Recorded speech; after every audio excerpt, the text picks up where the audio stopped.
पिछले साल 19 जुलाई को सियाचिन में शहीद हुए कैप्टन अंशुमान सिंह को कुछ दिन पहले राष्ट्रपति भवन में आयोजित कार्यक्रम के दौरान कीर्ति चक्र से सम्मानित किया गया था। यह सम्मान उनकी पत्नी स्मृति और मां मंजू सिंह को दिया गया था। हिंदी खबर से खास बातचीत करते हुए अंशुमान सिंह के माता पिता का दर्द सामने आया है। उन्होंने कहा है कि शहीद अंशुमान सिंह की पत्नी स्मृति पति अंशुमान की फोटो, एल्बम, कपड़े और अन्य यादों को अपने साथ लेकर चली गई हैं। साथ ही साथ सरकार के द्वारा दिए गए कीर्ति चक्र को भी लेकर के अपने घर चली गई हैं। गुरदासपुर चली गई अंशुमान के माता पिता ने बताया कि उनकी बहू न सिर्फ शहीद बेटे का मेडल लेकर गई है, बल्कि उसके दस्तावेजों में दर्ज स्थायी पते को भी बदलवा कर अपने घर गुरदासपुर का करवा दिया है।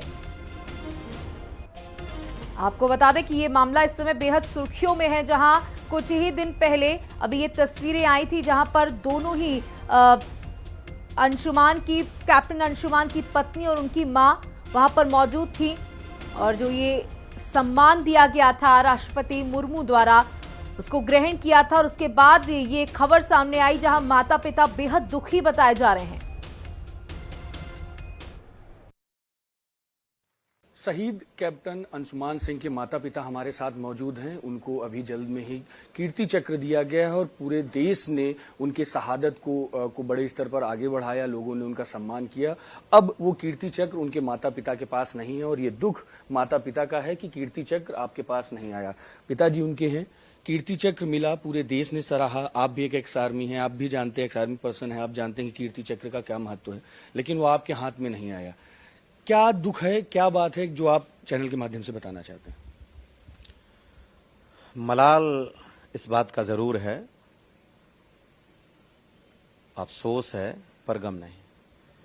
बेटे ने जिस बहादुरी के साथ शहादत दी है और मां भारती के चरणों में जिस वीरता के साथ उसने अपने प्राणों को उत्सर्ग किया, 4 जिंदगियों को बचाने के साथ, जो कि आज फली फूली जिंदगी है उन बेचारों की, और उनकी दुआएं लग रही होंगी, हमारे बेटे की आत्मा के पास जरूर जा रही होंगी, जिनका उन्होंने बचाव किया। और बीइंग ए डॉक्टर जब कूदे अपने मेडिकल इन्वेस्टिगेशन को लेने के लिए, तो सोच समझ के गए होंगे, क्योंकि वो डॉक्टर थे और वो जानते थे कि आग में कितनी देर में ये जल पाएगा। इन्फेंट्री नहीं थे और मैं कितना जलूंगा तो बच पाऊंगा नहीं पाऊंगा, लेकिन एक कैलकुलेटेड रिस्क उन्होंने लिया होगा, वो कैलकुलेशन में भी गलत हो गया होगा। तो मैं वो व्यक्ति था जो पहले शहादत के बाद पूछा कि वीरों की तरह से पहला व्यक्ति था जो पूरे डेकोरम के साथ में अपने मेडल के साथ जा करके और उनको सलूट मारा था। और ये लोगों को बता के कि मैं पहला सलूट मैं ही मारूंगा, कोई और नहीं मारेगा, ये अधिकार आप मुझसे मत लीजिए। तो एयरफोर्स में वो सारे लोग पीछे रहे, वो सब गए होंगे, लेकिन जहाज में रुकने के साथ ही दरवाजा खुलते मैं जा करके खड़ा होके और सबसे पहले सलूट मारा। उसके बाद उनको मैं सत नमन किया, उनकी बहादुरी को। तो इस जज्बे के साथ मैं जिंदगी जी रहा था और इस जज्बे के साथ उनकी बहादुरी की गाथा को अपने दिल में सजो करके जी रहा था। वो पिता जो यूकेजी से लेकर के और MBBS तक के सारे सर्टिफिकेट्स को, सारे एडमिट कार्ड को सजो के रखा है कि कोलाज बना के देंगे, तो उसको अगर ये नहीं मिला हाथ में छूने के लिए, तो ये गम जरूर था और ये ता कयामत इस गम के साथ ही हम जिएंगे।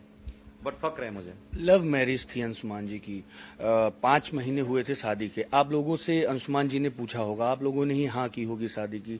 लव मैरिज थी, तो क्या हो गया अचानक से ऐसा कि 13 के बाद से ही माफ करिए स्मृति यहाँ से चली गई और आप लोगों से बिल्कुल अलग हो गई, कट गई, आप लोगों को ब्लॉक कर दिया? क्या ऐसा क्या हुआ?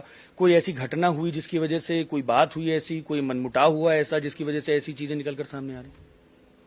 देखिए, हमारा बेटा जब इंजीनियरिंग करने के लिए गया था NIT जालंधर में, तो उसी समय वहीं थी सिविल इंजीनियर बनने के लिए NIT जालंधर में। 1 महीना वो रहा, सितंबर में उसका एडमिशन हो गया था आर्म्ड फोर्सेस मेडिकल कॉलेज में, और उससे पहले रांची के आयुर्विज्ञान संस्थान में हुआ था। तो उसके बीच में उनकी नजरें 4 हुई होंगी और जैसा वो कह रही हैं तो प्रेम भी हुआ होगा, लेकिन वो प्रेम अपने उस पराकाष्ठा को परिणित नहीं हुआ जैसा वो कह रही हैं, क्योंकि प्रेम की मर्यादा कुछ और है और जिस प्रेम की परिभाषा को वो परिभाषित कर रही है, या प्रेम के किसी भी आदर्श या पराकाष्ठा की परिभाषा के अधीन नहीं आता, वो उस परिधि से परे है। तो जब मेरे बेटे ने कहा कि डैडी शादी कर लेते हैं, लास्ट ईयर में उनकी बातचीत भी नहीं हो रही थी, कमीशन के बाद फिर ये शुरू हुआ, जैसे दोस्त बताते हैं। मैंने कहा बिल्कुल बेटा कर लेते हैं, और बड़े धूमधाम से हमने शादी किया। और एक हमारे लिए मुलाकात हुई थी, वो हमारे घर भी आई 1-2 बार और हम जब गए थे वहां पे जब बात करने के लिए चंडीगढ़ में, तो हमारे साथ थी और उनके माता पिता थे जब हम लोग बात कर रहे थे, और बड़े स्वस्थ परंपरा में बात हुआ। हमारे यहाँ यूपी बिहार में एक बहुत अस्वस्थ परंपरा है जिसको आप दहेज कहते हैं। उन्होंने ये शब्द कहा था, मेरे पास रिकॉर्ड है इसका, कि आपके यहाँ तो बहुत दहेज चलता है और आप दहेज के रूप में क्या लेंगे। हमने कहा कि देखिए, दहेज के रूप में मुझे एक पैसा नहीं चाहिए, और अगर आपके पास एक बोतल पानी होगा तो वो मेरे किसी भाई से खुलवा दीजिएगा, उसका ढक्कन मैं नहीं खोलूंगा। मेरे भाई को ये लगना चाहिए कि मैं अपने भतीजे की शादी में आया हूं। उन्होंने ये भी बाद में कहा कि मैं आपको कुछ टीवी बेड से, मतलब बिल्कुल कुछ मुझे नहीं चाहिए। और जिसका ये परिणाम रहा कि मेरी बहू जब आई थी शादी करके, तो वो things to be needed after reach Lucknow का एक लिस्ट लेके आई थी। एक साबुन की बट्टी या एक शैम्पू भी लेके नहीं आई थी। दहेज की तो बात है ही अलग। खुले दिल से आपने स्वागत किया, आपने शादी कराई भी किया। नहीं तो फिर कीर्ति चक्र में उन्होंने भी शादी बड़े खुले दिल से किया, और जितना सम्मान हमारी बारात का किया वो कम है। बड़े खूबसूरत तरीके से शादी, और जरा सा भी हमें एहसास नहीं हुआ कि क्या है। उन्होंने अपनी औकात से अधिक सम्मान में हमारा किया। हम पूरे सजधज के बारात लेकर के गए थे और कुछ भी बात नहीं हुआ। और बहू हमारे साथ रह रही थी नोएडा में, कभी कोई बात ही नहीं हुआ। हमारी पत्नी भी साथ रहती थी। जिस दिन घटना हुआ उस दिन भी बहू हमारे साथ ही रह रही थी। हम लोग लखनऊ में थे और मेरी बेटी और मेरी बहू नोएडा फ्लैट में रह रही थी। बहू के पास ही फोन आया था, उसने हमको बताया था कि अप्पा ऐसे हो गया। जैसे ही क्लैरिफाई हो गया कि अब वो नहीं रहे, तो मैंने तत्काल कहा कि आप लोग आ जाइए। वो आई यहाँ। उसके बाद वो पूरे रस्मों रिवाज के साथ हमारे साथ 13 दिन नहीं, कुछ भी पता नहीं चला।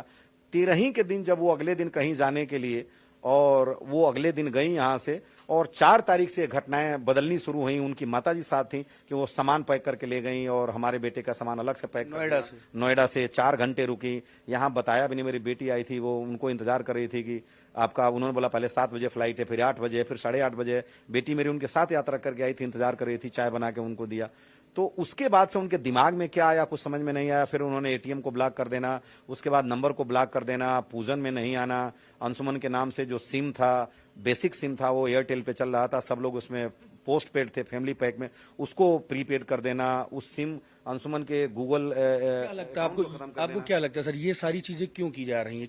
क्यों आपको कीर्ति चक्र देने में कोई इतनी भारी चीज नहीं थी? कीर्ति चक्र आपको दिया जा सकता था। क्या कारण रहा कि स्मृति दूरियां बनाने लगी? क्या कारण रहा कि ये सारी चीजें जो आप कह रहे, ब्लॉक कर देना, नंबर बदल देना, नंबर बंद कर देना, प्रीपेड बंद कर देना, बात न करना, ये सब कारण क्यों लग रहे हैं? अब ये कारण तो व्यवहारिक तौर पे वही बता सकते हैं कि उनको क्या, हम तो पूछते रहे उनके पिता से भी। उनके पिता तो कहते रहे कि हम पास्ट लाइफ को भूल जाना चाहते हैं। हमारे लिए तो पास्ट लाइफ यही है, पास्ट और प्रेजेंट यही। हमने कहा कि आपके लिए पास्ट होता है, हमारे पास प्रेजेंट और फ्यूचर यही है। पास्ट के साथ साथ वो कहते हैं कि आप ये मत पूछें कि स्मृति कहाँ है, कैसे हैं, क्यों है। मैंने कहा मेरी नैतिक और मौलिक जिम्मेदारी है कि वो सामाजिक जिम्मेदारी है। हम we are the part of society and we have a lot of responsibility as well as accountability to ask where she live. तो उन्होंने ये कहा और मैंने पूछा, लेकिन कोई जवाब नहीं आया।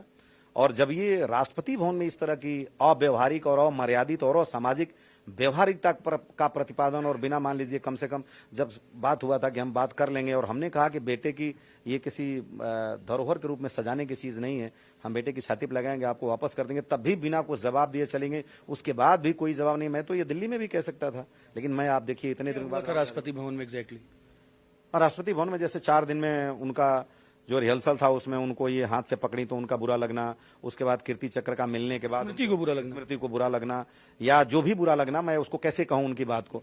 तो जो उनके सीईओ ने कहा था, फिर मेरी मैडम ने, आपने देखा होगा एक जगह ऐसे जब राष्ट्रपति महोदया देखती हैं तो ऐसे हाथ करती हैं, फिर लेके जाती हैं, तो आधे बाइट में इनका हाथ उस चक्र के साथ नहीं है एसोसिएटेड। उसके बाद उनका उसमें फिर हमारे कहने के बाद भी नहीं देना, चले जाना। उनके पिताजी का ये कहना कि हमको समाज से कोई मतलब नहीं है। उनका ये कहना कि मैं अब ऑस्ट्रेलिया जा रही हूँ स्ट्रक्चरल डिजाइन के लिए, हमको पता नहीं चलना, और ये पता चलना कि इन्होंने परमानेंट एड्रेस चेंज करा दिया।